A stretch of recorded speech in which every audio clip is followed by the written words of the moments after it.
président Macky Sall di amaluk ngan foofee sa Amérique nag ab ndaje mu xamante ne si rek moom daf koy war a teewee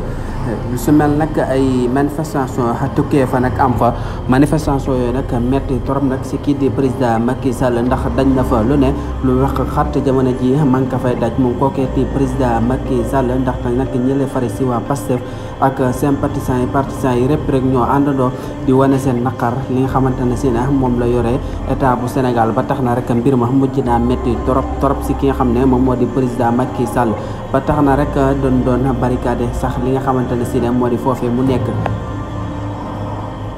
ba tax am ñu naan bu dee fii si Sénégal daal Ousmane Sonko la ñuy barricade waaye bi dee fële sa Amérique ki nga xam ne moom moo di président Macky Sall moom lan daal di barricade foofee ndax ay manifestants yoo xam ne dafa méttee rek ba tax na ab négociation moom la ñu mujjee rek ak ñi nga xamante ne si ne ñoom ñoo di way manifestation yi pour rek ñu arrêté loolu nga xam ne moo di manifestation ndaxte nag démb ba léegi wala barki démb ñoom bàyyi woon na benn yoon fa lañ jàppoon rek fa lañ wéy di ko continuer di def ay manifestation looloo tax mu metti trop si ki nga xam ne moom moo di président Macky Sall mu amul ko foofee ak ngan sa Amérique mu doon manifestation yoo xamante ne si ne